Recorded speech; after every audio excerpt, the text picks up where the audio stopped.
नमस्कार दोस्तों, मेरा नाम है विजय कुमार। आप देख रहे हैं कॉमिक्स पिटारा चैनल को। तो चलिए दोस्तों, तुलसी कॉमिक्स की इस शानदार स्टोरी को शुरू करते हैं जिसका नाम है आग की घाटी। तो आप देख सकते हैं इसका कवर पृष्ठ जो कि कुछ इस तरह का है। तो चलिए इसकी शानदार स्टोरी को हम शुरू करते हैं। उदयपुर की राजकुमारी कल्पना ने अपने स्वयंवर प्रतियोगिता में राज्य के सेनापति वीरपाल के भाग लेने पर रोक लगा दी, क्योंकि वीरपाल एक नंबर का मक्कार, शराबी और अयास व्यक्ति था। राजकुमारी कल्पना के फैसले पर वीरपाल उत्तेजित हो उठा। मैं राजकुमारी कल्पना से अपने अपमान का बदला अवश्य लूंगा। आपके साथ राजकुमारी ने सचमुच अन्याय किया है सेनापति।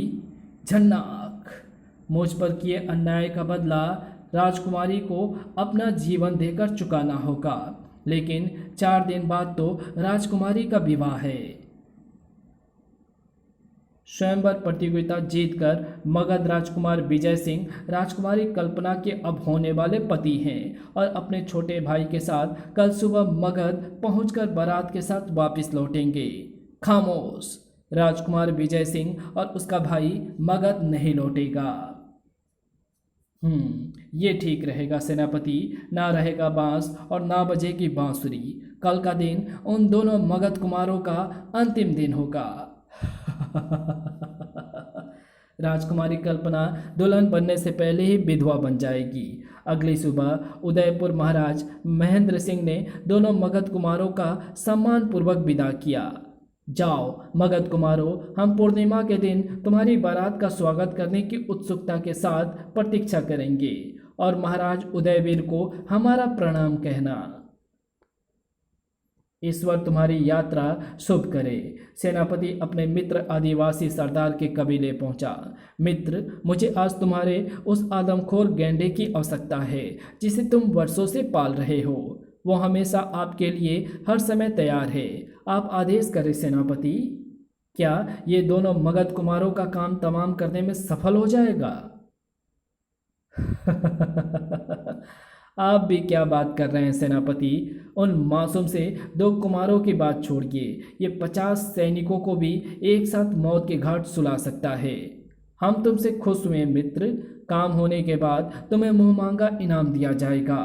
अब हम चल रहे हैं, आप निश्चिंत होकर जाइए सेनापति। मगध युवराज विजय सिंह अपने छोटे भाई के साथ राज्य की ओर बढ़ रहे थे। आदिवासी कबीला उनके वहां से गुजरने की प्रतीक्षा में था। राजकुमारों को देखते ही गैंडे की जंजीर काट दी गई। फूं! अचानक विशालकाय गैंडे को देखकर, इतना भयानक गंडा! दोनों राजकुमारों ने तीर दाग दिए। साए साए साए। गैंडे की एक ही टक्कर में विजय सिंह के छोटे भाई अजय सिंह को घोड़े से उछाल दिया। धड़ाक! मरा! और राजकुमार विजय सिंह की तरफ झपटा। अब मुझे कुछ करना ही होगा। युवराज विजय सिंह तेजी से हवा में उछला। धाड़! शाबाश भैया। फूं! लेकिन जंगली गैंडे ने विजय सिंह को भी उछाल दिया। फूं! अजय, तुम सामने से हट जाओ, उससे मैं अकेले ही निपटता हूँ। फूं! अब इससे ताकत से नहीं, दिमाग से लड़ना होगा। युवराज विजय सिंह ने एक युक्ति सोची। वो एक चट्टान के सामने खड़ा हो गया। जैसे ही गैंडा उस पर झपटा, विजय सामने से हट गया। धार! लो, हो गया ये ढेर। चलो अजय, वापिस उदयपुर चलते हैं। मगध चलने से पहले तुम्हारा इलाज कराना आवश्यक है। नहीं भैया, हम मगध ही चलते हैं। जिद मत करो, जिद मत करो अजय। मुझे अपनी शादी से अधिक तुम्हारे प्राण प्यारे हैं। आपकी आज्ञा तो मुझे माननी ही होगी भैया। बारात आने से पहले अब शकुन हो गया। राजकुमार विजय सिंह, ईश्वर ने सचमुच तुम्हारी रक्षा की है, अन्यथा हम मगध नरेश को मुंह दिखाने लायक न रहते। अब जब तक छोटे कुमार पूर्ण स्वस्थ नहीं होते, आप यहीं हमारे पास रहेंगे युवराज। आपकी हर आज्ञा सिरोधार्य। आप मेरे पिता समान हैं महाराज। सेनापति वीरपाल ये खबर सुनकर पागल हो उठा। सेनापति जी, आपका ये दांव बेकार चला गया। राजकुमार विजय सिंह ने तो उस गैंडे का ही खत्म कर दिया। राजकुमार विजय सिंह तो बच गया, लेकिन राजकुमारी कल्पना नहीं बचेगी। क्या आप राजकुमारी? हाँ, अब मेरा निशाना राजकुमारी कल्पना की तरफ होगा। मैं उस घमंडी राजकुमारी को मौत के नींद में सुला दूंगा। सेनापति बीरपाल तांत्रिक कपाल फोड़ के पास पहुंचा। लो बीरपाल, इस शीशे में अभिमंत्रित जल है, जिसे पीने के बाद राजकुमारी हमेशा के लिए बेहोश हो जाएगी। उसमें सांसें तो होंगी, उसमें सांसें तो होंगी, लेकिन उसका वो जीवन मौत से भी बदतर होगा।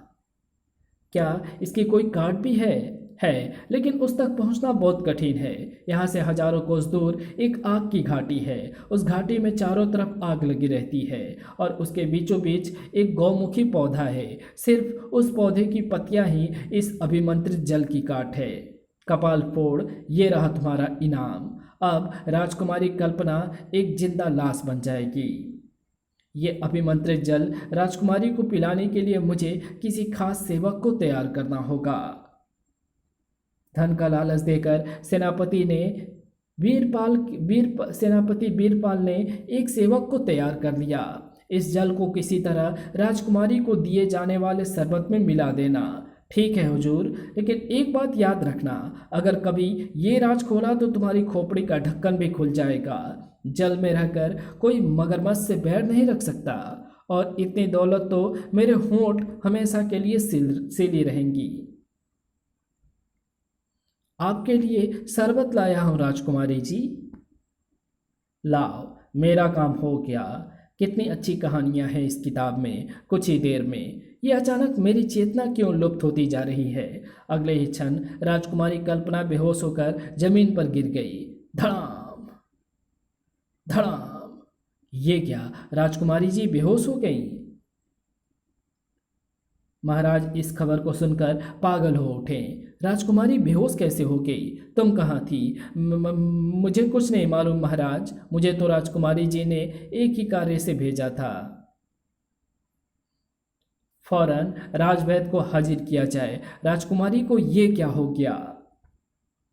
तुरंत ही राजवैद्य राजकुमारी कल्पना की नाड़ी परीक्षा करने लगा। राजवैद्य जी, हमारी बेटी को कुछ नहीं होना चाहिए। मैं अपनी तरफ से कोई कसर उठा ना रखूंगा महाराज।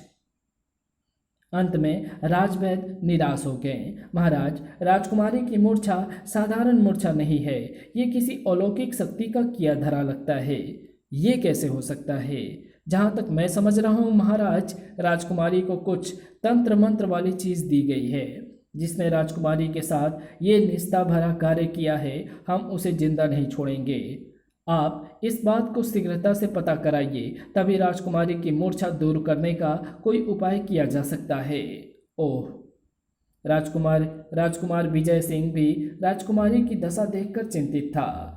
कौन हो सकता है वो व्यक्ति जो राजकुमारी को तंत्र मंत्र की कोई चीज़ दे सकता है? मैं उस व्यक्ति का पता लगा कर ही रहूँगा। आखिर राजकुमार विजय सिंह उस गद्दार सेवक तक पहुँच ही गया। मैं आपको सब कुछ सच सच बताता हूँ युवराज, लेकिन मेरे प्राण बख्श दें। जल्दी बता, कौन है वो? मुझसे ये दुष्कर्म सेनापति बीरपाल ने कराया है। सेनापति बीरपाल? उस नमक हराम सेनापति की ये मजाल। सेनापति बीरपाल अपने कक्ष में मंदिरा पान कर रहा था।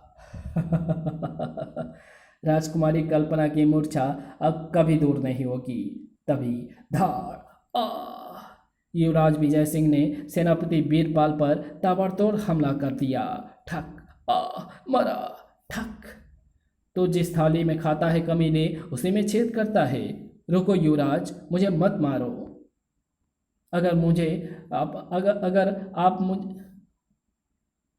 अगर आप मुझे प्राणों की भीख दे दें तो मैं आपको राजकुमारी की मूर्छा दूर करने का उपाय बता सकता हूँ। कैसे? जल्दी बक, वरना कमीने तेरी बोटी बोटी काट डालूंगा मैं। राजकुमारी की मूर्छा केवल गौमुखी पौधे की पत्तियों से दूर हो सकती है। गौमुखी पौधा कहाँ मिलेगा? आग की घाटी में केवल एक ही पौधा उगता है जिसे गौमुखी कहते हैं। आग की घाटी पहुंचने का क्या रास्ता है? काल पर्वत को पार करके उत्तर दिशा में, लेकिन वहां कदम कदम पर मौत बिछी है। मैं राजकुमारी कल्पना के लिए मौत से भी खेल सकता हूँ।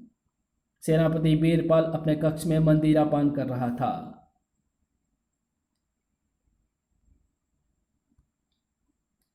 तो जा, अवश्य रहा है युवराज, लेकिन आग की घाटी से लौटकर कभी नहीं आएगा।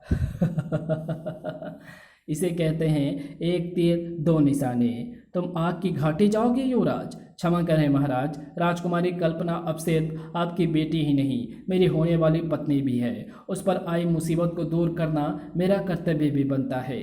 किंतु बेटे, अगर तुम्हें मुझे कुछ नहीं होगा महाराज, ईश्वर पर भरोसा रखिए और उससे प्रार्थना कीजिए कि मैं सफल होकर लौटूं। युवराज, इस कठिन कार्य के लिए तुम्हें आज्ञा देते हमारा हृदय कांप रहा है। महाराज, आज मुझे स्वयं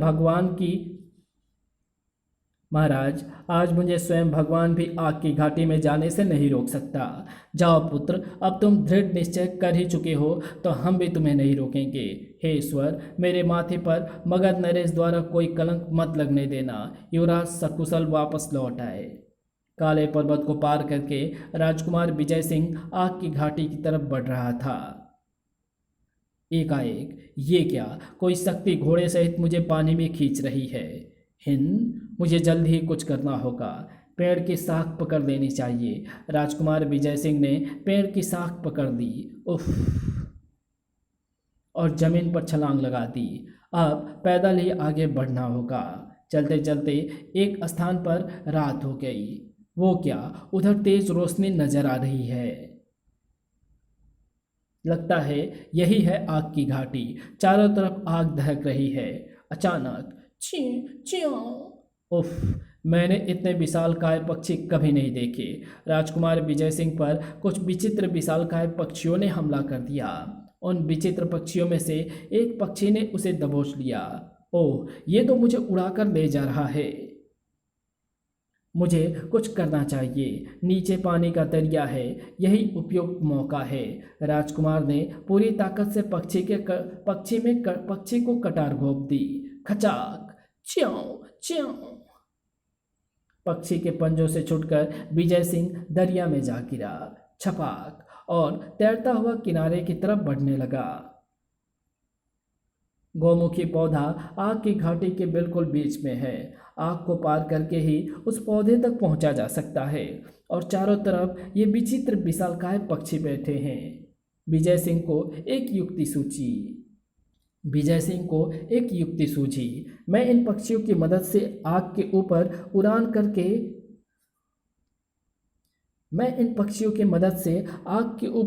भर के गौमुखी पौधे तक पहुंच सकता हूं। उसने एक पक्षी के पंजे पकड़ लिए। वो पक्षी आग की घाटी के ऊपर उड़ान भरने लगा। जैसे ही पक्षी आग की घाटी के बीच पहुंचा, राजकुमार विजय सिंह ने पंजे छोड़ दिए और वो नीचे गिरने लगा। अब वो ठीक आग की घाटी के बीच खड़ा था। यही है वो गौमुखी पौधा। अब मुझे इसे तोड़ने में देर नहीं करनी चाहिए। गौमुखी पौधा उखड़ते ही, हैं, ये क्या चमत्कार है, घाटी की आग गायब। अचानक ये भयानक आवाज कैसी। राक्षसनुमा एक विचित्र प्राणी उसके सामने था। उफ, ये क्या बला है। उस भयानक प्राणी ने राजकुमार पर आक्रमण कर दिया। ठक, अगर मैंने कुछ नहीं किया तो ये मुझे जिंदा नहीं छोड़ेगा। विजय सिंह ने तुरंत तलवार खींच ली। आ खच, राजकुमार विजय ने उस पर जल्दी जल्दी तलवार से वार कर दिए। खचाक, मुझे इसे पूरी तरह खत्म कर देना चाहिए। विजय सिंह ने उसका पूरी तरह खात्मा कर दिया। अब तेरा खिस्सा खत्म। खचाक, अब राजकुमार विजय सिंह सफलतापूर्वक राजकुमारी कल्पना के राज्य की तरफ लौट रहा था। अब राजकुमारी कल्पना पूर्ण रूप से स्वस्थ हो जाएंगी। राज्य पहुंचने पर स्वयं महाराज ने विजय सिंह का स्वागत किया। आओ युवराज, तुम्हारा स्वागत है। महाराज, मैं गौमुखी पौधा ले आया हूँ, राजवैद्य जी को बुलवाइए। ये लीजिए गौमुखी पौधा राजवैद्य जी, अब राजकुमारी की मूर्छा दूर करिए। राजवैद्य ने गौमुखी पौधे से औषधि तैयार करके राजकुमारी कल्पना को पिला दी। राजकुमारी कल्पना को होश आ गया। ओह, ये क्या, मैं बहुत गहरी नींद से जागी हूँ। राजकुमारी कल्पना को होश आ गया। महाराज की प्रसन्नता की कोई सीमा नहीं रही। बेटी, तुम अच्छी हो गई हो। मुझे क्या हो गया था पिताजी? कुछ नहीं हुआ बेटी, बस कुछ समय के लिए बेहोश हो गई थी। बेहोश? वो कैसे? इस बात को छोड़ो, बस इतना याद रखो राजकुमार, विजय सिंह ने तुम्हें दूसरा जीवन दिया है। अरे, युवराज विजय सिंह कहाँ चले गए? अभी देखता हूँ महाराज, शायद अपने कक्ष में हो। युवराज विजय सिंह था सेनापति बीरपाल के कक्ष में। अब बोल नमक हराम, सेनापति तुझे क्या सजा दी जाए? युवराज विजय सिंह, मुझे क्षमा कर दो युवराज। मैं अपने कातिल को क्षमा कर सकता हूँ, लेकिन किसी नमक हराम गद्दार को नहीं, जो अपने मालिक की पीठ में ही छोरा घोंपता हो। मुझे तेरी नमक हराने की सज मुझे तुझे तेरी नमक हरामी की सजा अवश्य मिलेगी कमीने। नहीं। राजकुमार विजय सिंह ने उसके दोनों हाथ काट डाले। खच खच। आ! अगर तुझे मार दिया जाता तो उस सजा का एहसास तुझे सिर्फ एक क्षण होता, लेकिन अब तू अपंग होकर एक जिंदा लाश की तरह जिएगा और लोगों से अपने मौत की भी भीख मांगता रहेगा। कुत्ते! आह! महाराज, उस दुष्ट सेनापति वीरपाल को उसके किए की सजा देना आवश्यक था। तुम जैसा वीर साहसी पति को पाकर हमारी बेटी धन्य हो गई युवराज। हमने तुम्हारे पिता मगध नरेश को बुलाने के लिए दूत भेज दिया है और विवाह का कल शुभ मुहूर्त निकलवा लिया है। खूब धूमधाम से राजकुमार विजय सिंह और राजकुमारी कल्पना का विवाह हो गया। ओम गणपति गणात्वा स्वाहा। और इसी के साथ उन दोनों की विवाह हो जाती है और कहानी यहीं समाप्त हो जाती है। तो आपको ये वीडियो कैसी लगी? अगर आपको ये वीडियो अच्छी लगी हो तो इस वीडियो को लाइक शेयर कमेंट ज़रूर कर देना। चैनल पर नए हो तो चैनल को सब्सक्राइब कर ऑल नोटिफिकेशन को सिलेक्ट ज़रूर कर देना। Thanks for watching my videos.